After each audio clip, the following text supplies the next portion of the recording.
What are the true costs to selling a home?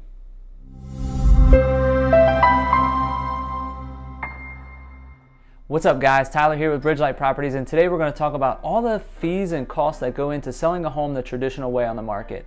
Most people assume that what the purchase price they sell the house for minus what they owe on it is the amount of money they're going to walk away from the purchase with or the transaction with. And that's just simply not the case. There's many factors that goes involved. There's many fees, a lot of them hidden and not really thought about. So today we're going to walk you through kind of what to expect to pay out to help you really calculate what you're going to walk away from the transaction with. So for round numbers, we're going to use a $200,000 home, list price on the home, and we're going to assume that the house would sell for $200,000. So the first big cost right out of the gate is agent commissions. So when you're using real estate agents, you're typically going to pay 6% on the purchase price or the sales price of the home. So on this $200,000 home, 6% of that comes out to be $12,000. So the agent necessarily doesn't get to keep all of that. The buyer side and seller side each split 3%, which each of them get a smaller percentage of that once they pay brokers and other fees that they have to pay as well. So already that's $12,000 out of your profit margin. Next up, you have closing costs. Now these can be negotiated, but the seller is typically expected to pay some of the closing costs. We use a number between 2 and 3%. So for this example, we'll use a $5,000 to $6,000 to expect on that $200,000 home. So we have $12,000 in commissions, then we have $6,000 in closing costs. Next up, we have repairs and upgrades. Now, depending on what shape your home is in, this price can vary. So if you're really hoping to get top dollar for your home on the market, you're gonna have a lot of repairs and upgrades prior, unless you just keep your home in pristine condition. But buyers on the market today are expecting things to be in nice shape, have high quality appliances, nice clean paint jobs, and a really upgraded design. If you don't have many repairs before you put the home on the market, you will go through an inspection period when you buy the property, and the inspector is typically going to find something. They always will find something.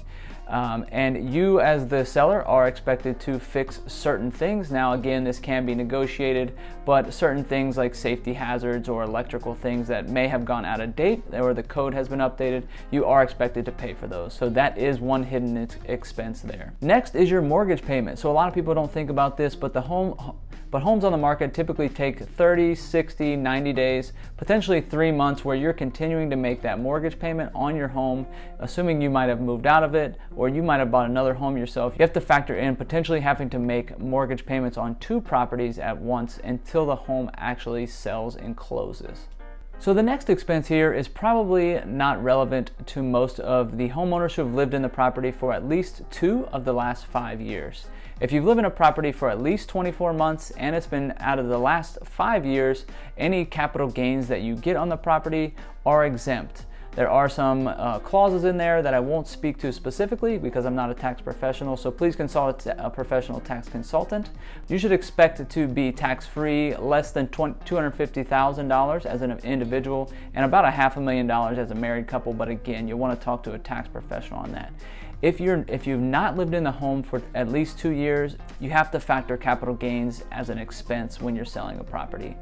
Now, capital gains is different for everyone because it's based on your salary and how long you've owned the property and different things like that. So I won't speak to specifics, but just know you have to factor that into the selling costs. Along with that, and again, this is probably only for the landlords or rental property sellers, you need to factor in that depreciation recapture.